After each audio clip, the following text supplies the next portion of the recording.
السلام علیکم ورحمۃ اللہ وبرکاتہ۔ ابھی ہم لوگ آدم علیہ السلام کے ہی واقعات اردو میں پیش کر رہے ہیں، ایک کے بعد ایک۔ یہ چوتھا ایپیسوڈ ہے، اس سے پہلے 3 ایپیسوڈ میں نے پبلش کیا ہے، آپ نے سنا بھی ہوگا۔ آج چوتھا ایپیسوڈ ہے اور آج کے ایپیسوڈ کو شروع کرنے سے پہلے ایک حدیث جو کہ مسلم شریف میں ہے، سیدنا ابو ہریرہ رضی اللہ عنہ روایت کرتے ہیں کہ رسول اللہ صلی اللہ علیہ وآلہ وسلم نے فرمایا کہ جو شخص اللہ اور آخرت کے دن پر ایمان رکھتا ہے، یقین رکھتا ہے، جب وہ کسی معاملے کے لیے حاضر ہو تو بھلائی والی بات کرے یا پھر خاموش رہے۔ اور دوسری بات انہوں نے یہ کہی، عورتوں کے بارے میں بھلائی کی وصیت حاصل کر لو، یعنی ان کے ساتھ اچھا سلوک کرو، کیونکہ عورت پسلی سے پیدا کی گئی ہے اور پسلی میں زیادہ ٹیڑھا حصہ اوپر والا حصہ ہوتا ہے۔ اگر تم سیدھا کرنا چاہو گے تو توڑ ڈالو گے، اور اگر اس کو ایسے ہی چھوڑ دو گے تو وہ اسی طرح ہمیشہ ٹیڑھی رہے گی۔ یعنی عورتیں بائی ڈیفالٹ ایسی ہی بنائی گئی ہیں۔ عورتوں کے بارے میں بھلائی کی وصیت حاصل کر لو، مطلب یہ کہ اسی حالت میں گزر بسر کرو۔ اس حدیث کو پڑھنے کا مقصد یہ ہے کہ اگر عورت جبر کرے، یعنی زبردستی کرے، ضد کرے، تو ان کی طبیعت کو بدلا نہیں جا سکتا ہے، اور عورت کو نہایت نرمی سے اور پیار سے ہی ان کا دماغ، ان کی طبیعت کو اچھا بنایا جا سکتا ہے۔ ان کی طبیعتوں میں ٹیڑھا پن ہے، وہ کبھی جذبات سے مغلوب ہو جاتی ہیں تو عقل کھو بیٹھتی ہیں، یعنی عقل سے کام نہیں لیتی، جذباتی زیادہ ہوتی ہیں۔ اگر کوئی اسے سیدھا کرنا چاہے تو اس سے لا تعلقی پیدا ہو جاتی ہے، یعنی دوری پیدا ہو جاتی ہے، نوبت یہاں تک آ جاتی ہے کہ علیحدگی ہو جاتی ہے۔ اگر اسے چھوڑ دیا جائے تو پھر ٹیڑھا پن برقرار رہتا ہے، یعنی وہ عقل سے پیدل ہوتی ہیں۔ تو اس لیے عورت کے بارے میں حدیث میں یہ آیا ہے کہ عورت کو بہت ہی زیادہ نرمیت سے سدھارنے کی کوشش کرو، کیونکہ وہ بائی ڈیفالٹ ٹیڑھی ہیں، ان کو ایسے ہی بنایا گیا ہے۔ مرد کو بہت حوصلے سے اس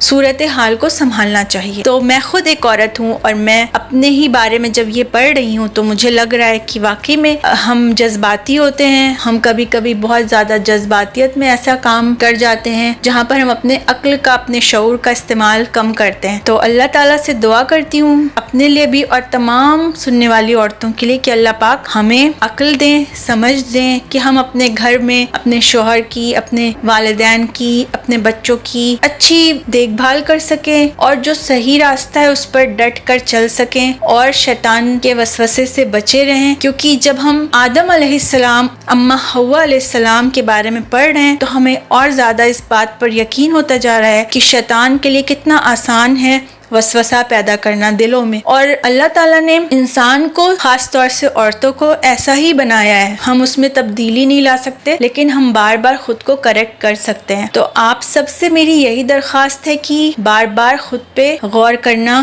شروع کر دیں اگر نہیں کر رہے تو، کیونکہ جب سے میں نے یہ پڑھا ہے، اور اس سے پہلے بہت بار سنا تھا، لیکن جب خود سے انسان پڑھتا ہے اور پڑھ کر اس کی ایک ایک لفظ پہ غور کرتا ہے تو پھر روئیں کھڑے ہو جاتے ہیں کہ اللہ ہم سے کہیں بھی ایسی کوئی گستاخی نہ ہو جائے، کوئی غلطی نہ ہو جائے جس کے لیے ہمیں بہت بڑا خمیازہ بھگتنا پڑے انشاءاللہ تعالی۔ تو آئیے شروع کرتے ہیں آج کا ایپیسوڈ۔ یعنی بابا آدم علیہ السلام اور اماں حوا علیہ السلام دونوں اللہ کے حکم سے جنت میں تھے کہ شیطان نے انہیں پھسلانے کی کوشش شروع کر دی۔ اللہ تعالیٰ فرماتے ہیں کہ ہم نے کہہ دیا تھا کہ آدم، تم اور تمہاری بیوی جنت میں رہو اور جہاں سے چاہو با فراغت کھاؤ۔ جنت بھی کیسی؟ اللہ فرماتے ہیں کہ وہ جنت کی جس کی چوڑائی آسمان و زمین کے برابر ہے۔ سبحان اللہ۔ تو اللہ تعالیٰ فرماتے ہیں کہ جنت سے جو چاہو کھاؤ، کچھ بھی منع نہیں ہے سوائے ایک درخت کے، لہٰذا اس سے ایک دم دور رہو، اس کے پاس مت جاؤ ورنہ ظالموں میں سے ہو جاؤ گے۔ فرشتوں نے اللہ کے حکم پر آدم علیہ السلام کو سجدہ کیا سوائے ابلیس کے۔ تبھی اللہ عز و جل نے کہا کہ اے آدم، یہ تیرا اور تیری بیوی کا کھلا دشمن ہے، خیال رکھنا ایسا نہ ہو کہ وہ تم دونوں کو جنت سے نکال دے اور تم مصیبت میں پڑ جاؤ۔ یہاں تو تجھے آرام ہے، نہ تو تجھے بھوک ہے اور نہ ہی تجھے پیاس کا احساس ہے، نہ ہی تجھے برہنہ ہونے کا احساس ہے۔ گویا سیدنا آدم علیہ السلام کے دل میں وسوسہ ڈالنے سے پہلے ہی ان کو خبردار کر دیا گیا تھا۔ اس آیت سے یہ بھی پتہ چلتا ہے کہ انسان کی ابلیس سے عداوت